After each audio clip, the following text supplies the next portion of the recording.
Evangelio de hoy miércoles 16 de abril del 2025.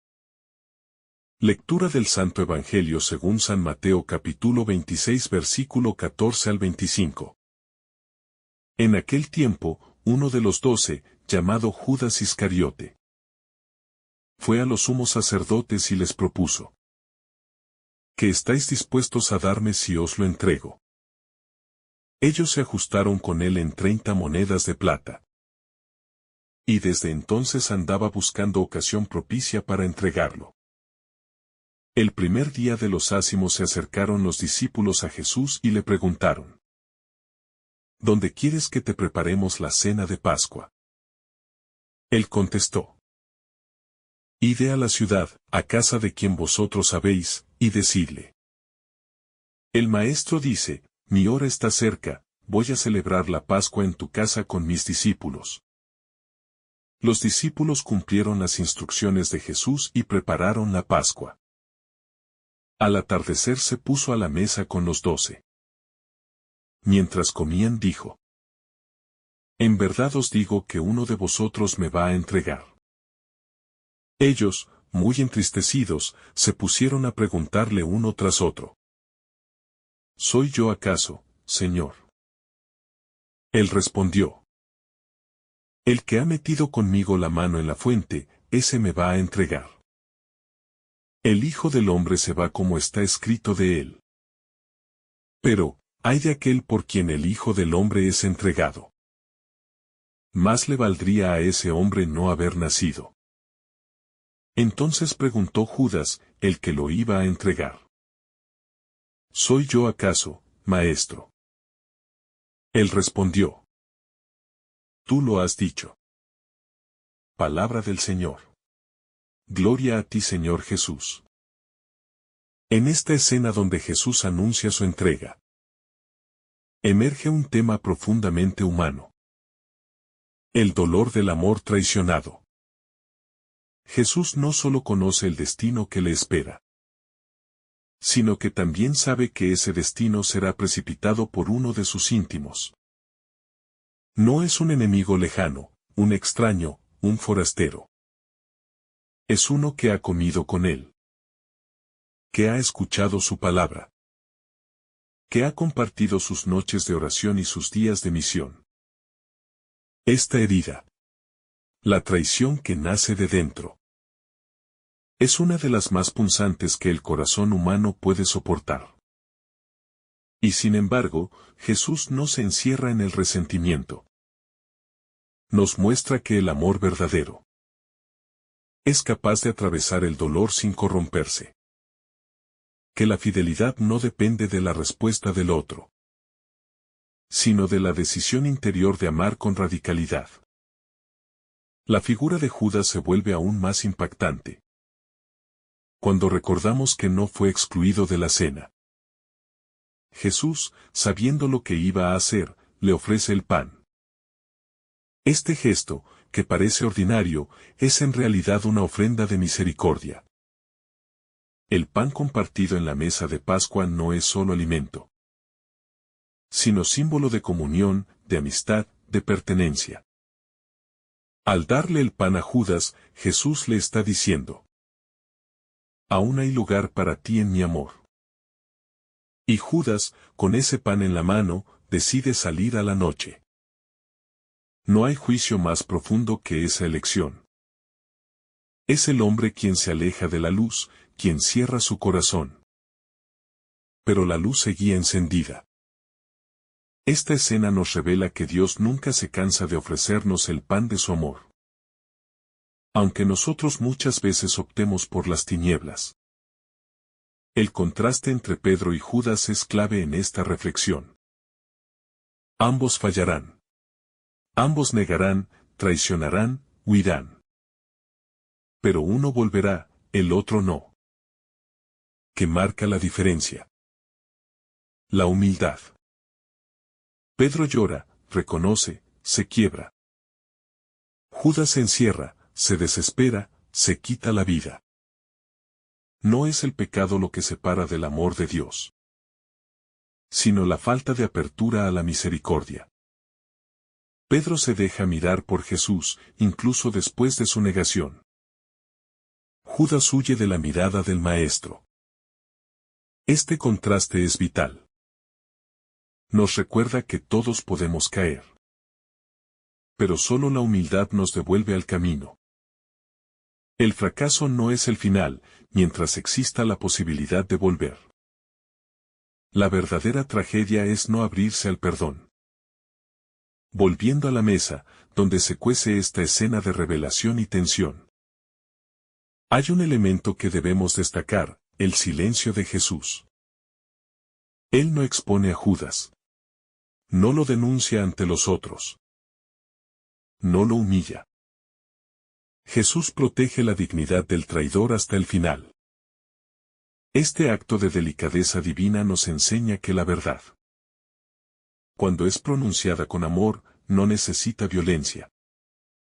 Jesús revela, pero no destruye. Confronta, pero no condena. Nos invita a revisar cómo tratamos a quienes fallan.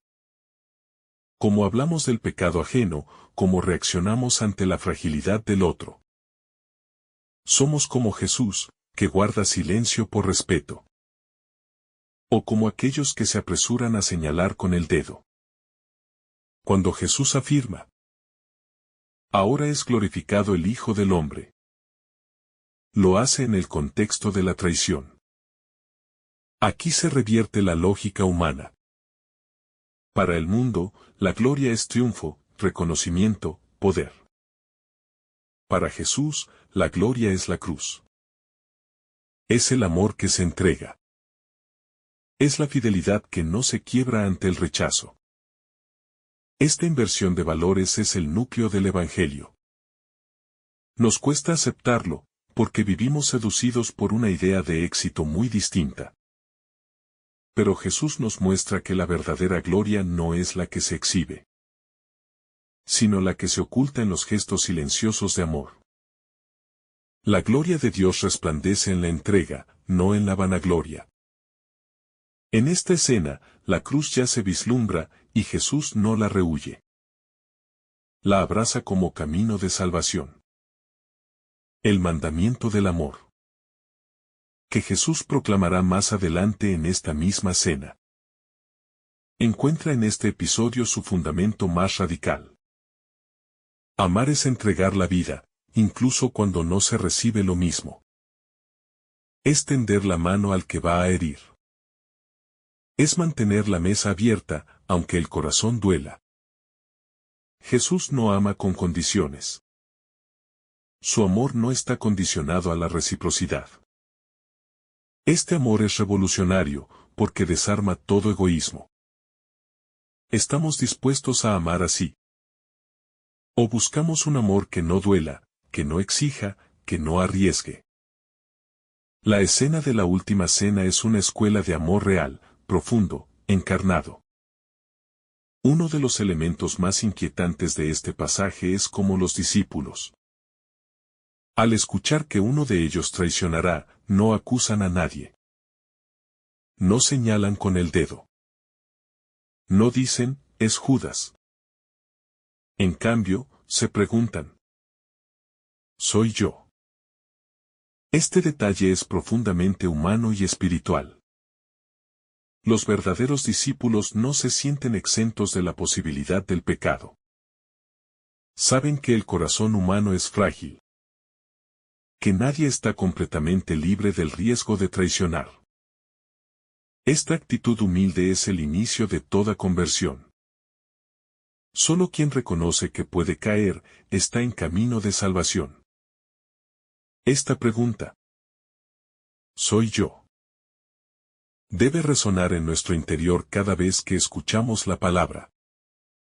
Nos libra del orgullo, de la soberbia espiritual, y nos abre al perdón. En la dinámica de esta cena, Pedro emerge como un personaje complejo.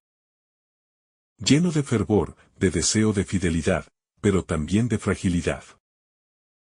Su promesa de seguir a Jesús hasta la muerte se verá desmentida en pocas horas. Sin embargo, su sinceridad no está en duda. Pedro ama, pero aún no sabe cuánto cuesta amar. Jesús no lo rechaza por su debilidad. Le anuncia la verdad, pero también le anticipa su regreso. Esto nos enseña que la fe no es la ausencia de duda, sino la perseverancia en medio de la prueba. Pedro será el líder de la comunidad, no por su perfección, sino por su humildad. En su caída se encuentra su fortaleza. Es el perdón lo que lo convierte en roca. Esta lógica también es parte del misterio pascual. La debilidad redimida es fuente de vida. En este banquete de revelación, se nos invita a mirar nuestra propia historia. ¿Cuántas veces hemos traicionado el Evangelio? ¿Cuántas veces hemos sido Pedro, negando por miedo? ¿Cuántas veces hemos sido Judas, vendiendo a Jesús por nuestras propias ambiciones? Pero lo que importa no es tanto el número de caídas, sino nuestra respuesta después de ellas. Dios no nos mide por nuestros errores, sino por nuestra apertura al arrepentimiento. La confesión, el regreso al Padre, el reencuentro con la misericordia. Son caminos siempre abiertos. Este pasaje nos empuja a no instalarnos en el fracaso, sino a caminar hacia la redención. Finalmente, este pasaje es una llamada urgente a vivir la Pascua no solo como un recuerdo, sino como una forma de vida. Cada Eucaristía que celebramos es una repetición de esta cena. Cada vez que recibimos el cuerpo de Cristo, estamos siendo invitados a participar del mismo amor, de la misma entrega, de la misma cruz. No podemos comulgar sin dejarnos transformar. Judas comulgó, pero no cambió su corazón. Pedro, en cambio, fue transformado por la mirada del Señor.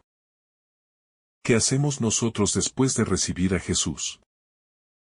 Nos dejamos mirar, interpelar, renovar. La verdadera comunión no es solo un rito, sino un compromiso de vivir como Él vivió, amando hasta el extremo. Al seguir contemplando el pasaje de Juan, debemos detenernos en la reacción de los discípulos ante el anuncio de Jesús. El ambiente en la mesa se transforma radicalmente con una sola frase. Uno de ustedes me va a entregar. Estas palabras caen como un rayo en un día sereno. Hasta ese momento, los discípulos estaban quizás centrados en la solemnidad de la Pascua, en el simbolismo del pan y del vino, en el misterio de la cercanía del reino. Pero ahora todo se ve sacudido. Lo que antes era comunión, ahora se tiñe de sospecha. Lo que era fraternidad, ahora está herido por la traición inminente. Este cambio repentino nos recuerda que en la vida espiritual también enfrentamos momentos en que lo sagrado se ve desafiado por lo humano, y que la fe madura al atravesar crisis que nos confrontan con nuestra vulnerabilidad. En el gesto de reclinarse en el pecho de Jesús, el discípulo amado nos muestra una forma única de comunión. No se trata solo de cercanía física, sino de intimidad espiritual. Ese gesto, profundamente afectivo, nos habla de un discipulado que se cultiva en la ternura, en la confianza, en el descanso. Sobre el corazón del Maestro. Jesús no es un líder lejano, sino un amigo íntimo que permite esa proximidad. Y es desde ese lugar, el corazón mismo de Cristo, que el discípulo recibe la revelación sobre Judas. Este detalle no es menor. Solo quienes se acercan al corazón de Jesús pueden entender el misterio del mal y la profundidad del amor que lo enfrenta. Es una invitación a volvernos discípulos del corazón.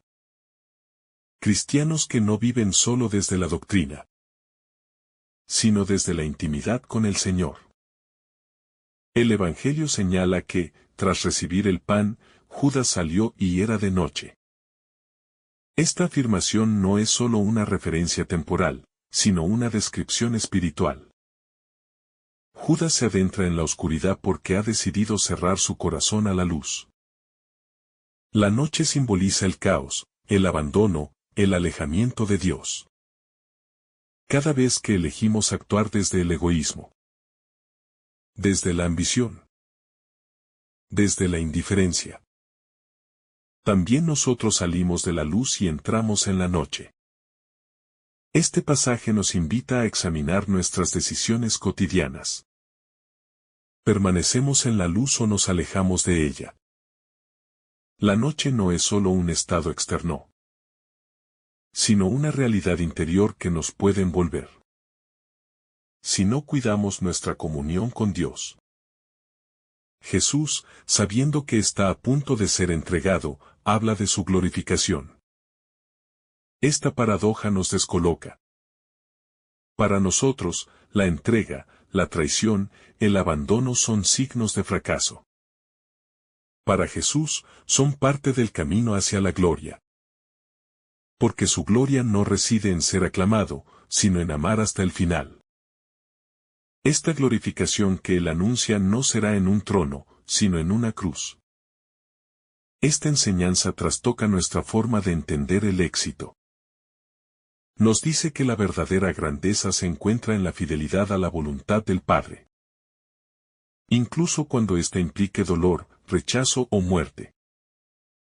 Jesús nos enseña que el camino de la cruz no es un accidente, sino una elección voluntaria por amor. La promesa de que Pedro lo seguirá más tarde es una frase cargada de esperanza. Jesús no le dice simplemente que lo negará. Le dice también que lo seguirá. Esta mirada que Jesús tiene sobre Pedro es la que también tiene sobre nosotros. Él no nos define por nuestros errores, sino por nuestro destino en Él. Sabe que caeremos, pero también sabe que podemos levantarnos. Esta esperanza es el motor de la vida cristiana. No caminamos con la carga del pasado, sino con la promesa del futuro.